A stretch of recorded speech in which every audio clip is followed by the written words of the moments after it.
November the 19th, 2024. I've just arrived at Knightdale Park, and you've heard me talk about walking at Knightdale Park, and the whole park system is laid out such that it is quite a bit to cover. So I'm only going to give you kind of a brief a glimpse into where I walk, tell you a little bit of my boring story. So this video is not for somebody looking for some major revelation and not looking for how I'm going to break out of this life funk and become excited and make a ton of money. Now, this is actually just a walk, and a walk that I've taken several times a week over the last few years, and one that I just enjoy. Sometimes, if I'm consistent in the days that I walk, I will see some of the same people. But if I'm inconsistent, I come at a different time, then I don't tend to see the same people, but I'm always seeing people who are running and strolling and walking their dogs and praying and listening to music and all the other stuff that they actually do. I'm kind of at a clip today that is slower. I'm not really interested in walking fast today, but I'm interested in just walking and sharing the journey. Some of this I would just cut it and get started again, but I actually don't know how to do this. So you might want to, if you're going to watch this, you might want to watch and stop, go eat, go to work, come back, and pick up where you started off, because it is a long, boring video, and I don't necessarily want to talk through all of it. So I'll, when I stop talking, I'll just stop talking. And when I'm talking, I'll just keep right on to talking.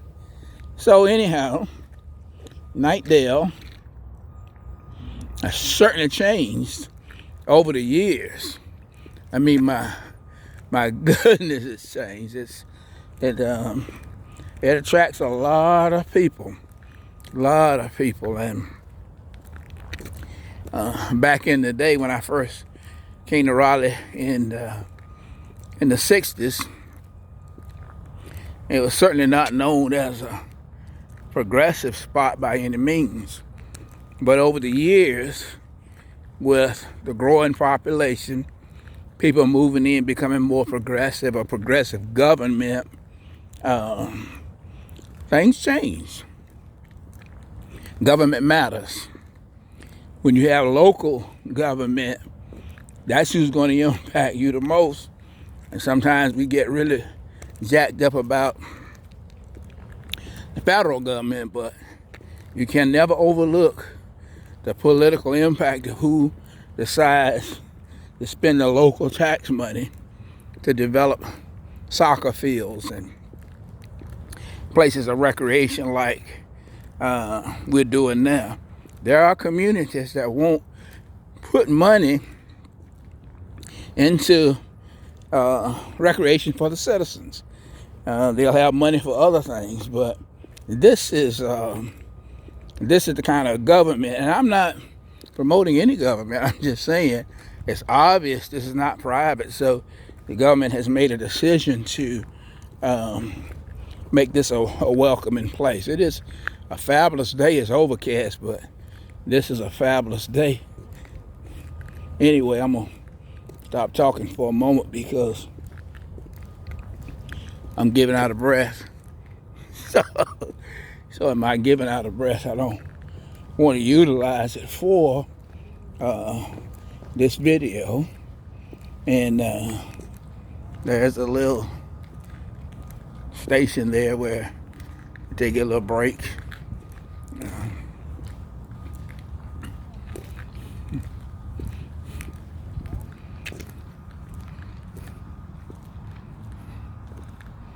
Since I'm carrying this by hand, it gets a little bumpy.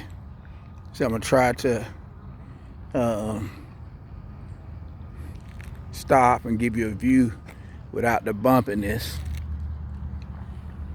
Plus there's a woman in front of me who just walked out in front of me, and I don't necessarily want to be or feel like I'm taping her, so I'm giving her a chance to kind of put some distance between us.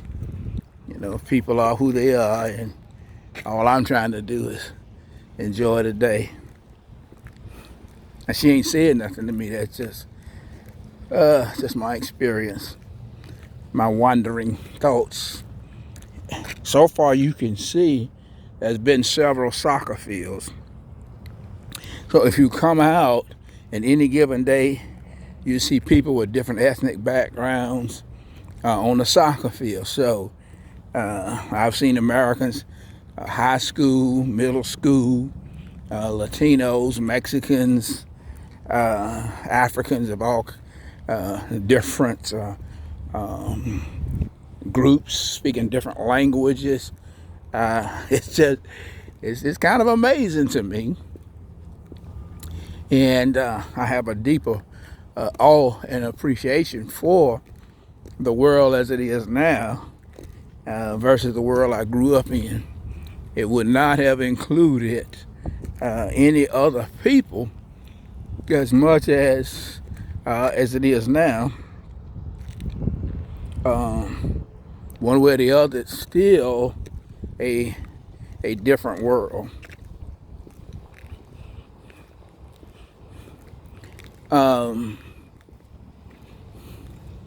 Man, I feel bad because, well, I don't really feel bad. I'm doing the video, but I just don't know how to stop it. I want to stop and give you this nice video, but hey, look, you volunteered to watch it, right? Okay. At this point, when I'm walking, I always come here. Now, I can follow the trail to the left and just continue right on around this field, or I can go to my right, which will be straight ahead. And that's the circle to this particular place. But my norm is when I go here is to continue straight ahead. There's a story behind that. If I am kind of tired like I am every now and then sometimes it depends on the heat, I will get here and desire to go to the left or desire to go straight ahead, but I just go across the bridge and go to the other parks over there. Well, same park, but the other fields, because there's so many options.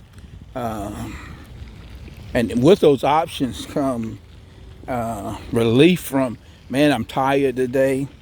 I only feel like walking 10 minutes, 15 minutes. Sometimes I do 30 to 40 minutes, but I have those options. Now, notice they said dog park and playground. And again, when I grew up, there was no dog park. People just had dogs, but anyway, don't want to, let me hush. Over the years and time that I've been here, I've seen these particular spots. So when I first came by here, I didn't know what that meant. But because I'm walking I did not stop. And this says Gauntlet 9 and 291 feet par 3. I've seen it, but I've actually never read it. And I want to tell you a story. So coming down this area here, this is also a part of that, in that whatever the Gauntlet and all the other stuff, normally I would have checked in it, I would be able to give you information. But on this one, you can check it out and you will know what all that means. And this is all a part of it, but I actually didn't know what it was. I actually still don't know what it is. I know that it's a part of the park system. Now, I'm actually embarking on an area that I actually go and walk around if I don't go to any others. The reason why is I have this boldness about me, this curiosity about me, and I'll go just about any place, but I also have this cautiousness. I'm just not free to go and come when I wanna. I will go even if I'm cautious. I don't want anybody to think I'm afraid. That all the stories that I see and hear about mountain lions and bears, all the other stuff, and just mean and wicked people, none of that bothers me until I get on this side of the trail. And I realize that I'm most vulnerable because I'm here by myself. I don't carry weapons. I don't have mace. I have nothing. And I don't have the physical strength to fight off anything or anybody that would attack me out here. So I'm actually on my own. And that's why initially, after walking around here, I wouldn't walk this place. But I decided I just can't do that. I acknowledge my limitations. I acknowledge I'm human. But I'm simply going to face whatever I fear, but I'm not going to be careless and foolish.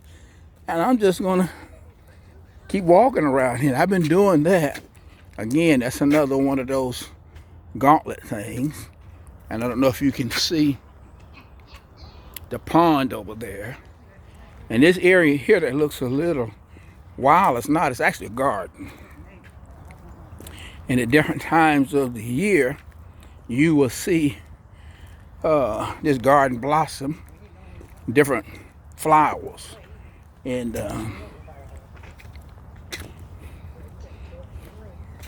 again, it's a challenge.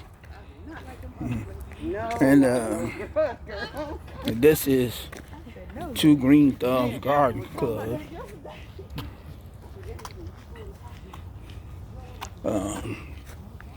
I see another one of those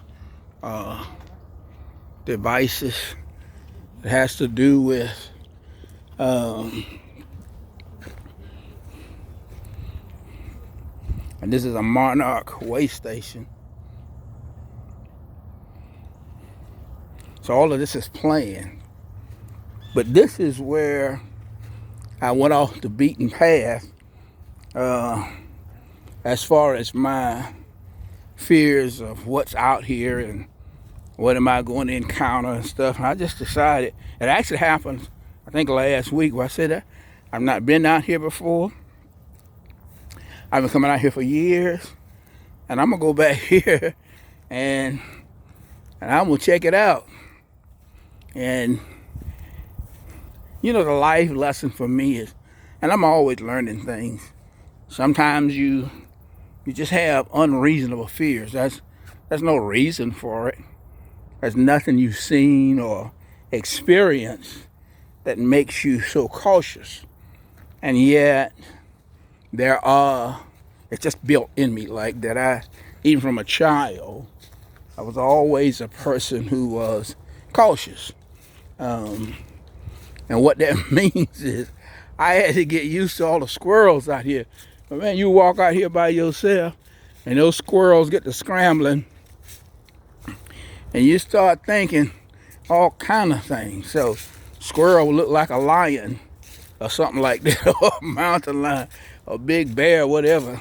But, you know, I'm sharing with you the real me, and that is, this is the area that I've discovered.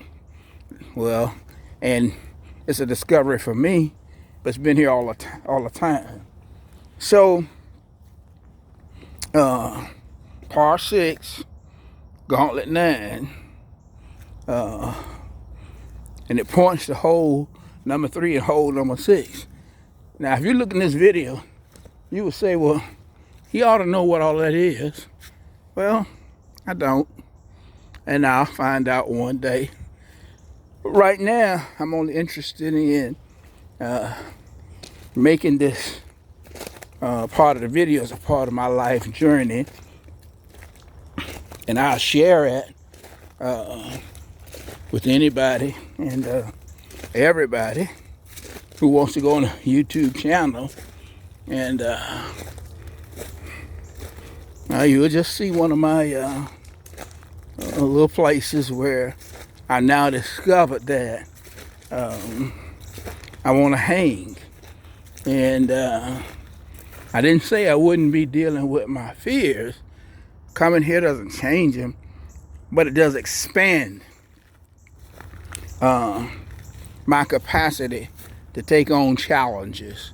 I just keep doing that. There's something about the way that I'm made that faces challenges, continues to face those challenges. You can see the pond there. Another one of those. This is par 3 gauntlet. Now there's more ahead. I haven't gone any further than this because my energy level is limited. I can only walk so far without giving out of breath, and I haven't gotten to that point yet, but I want to get back without having to stop and just stop and catch my breath. But the stories that are here, by now, if you know anything about me, you know I'm a tree person, and I'm just captured by all of this, and it's captivating. And I will, in my mind, process all of this, and certainly I don't share stuff with everybody. Very few people will know what I'm talking about when I take this particular video, but I think somebody will, and because you're adventurous. There's times that I've seen people very, very adventurous, but they're not processing. Along with being adventurous, you have to be cautious. You have to have eyes in the back of your head. We're in a world that loves you and hates you at the same time. And there's always something somewhere that wants the best for you. And there's always something potentially dangerous there. Mostly in the form of wicked folk. So, again, my sharing this with you is to say, you know, if you decide to come out here or decide to go anywhere, I'm bold enough to face my fears. I'm curious enough. But above all, I just trust God to see me through it all and to guide my steps and to just show me where life is. And in all of that, I just enjoy the fact that I'm actually able to make this video. I'm walking around with a device that I can make a video and put it on YouTube. I never had a phone at home growing up. let alone talking about a application to download to do YouTube and stuff. It's just today I can't tell you what all of this means. It's, oh my goodness, just the joy of living.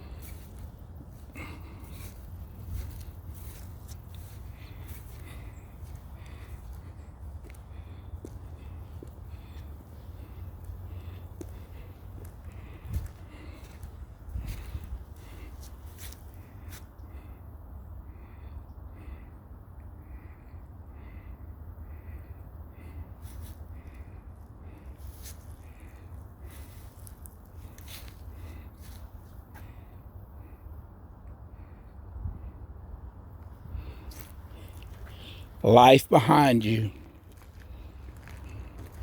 life around you, life in you, life coming to you, and life leaving you.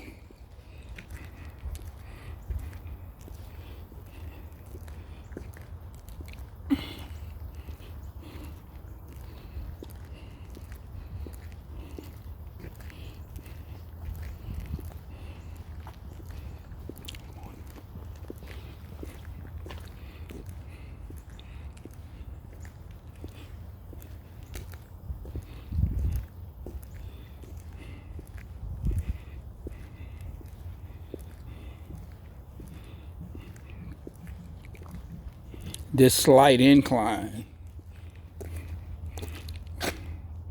is always a place of achievement, because even the slightest incline, when your diaphragm doesn't work, demands a lot from your lungs. Look at that tiger crossing in front of me.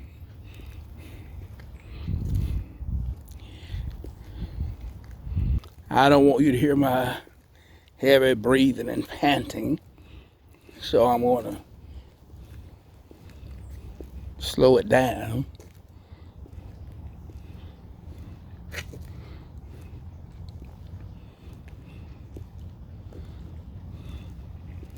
There's much more. The video, though, will be just too long, and I did it because I was sharing with somebody that the experience of what it means to me to be able to come out and walk and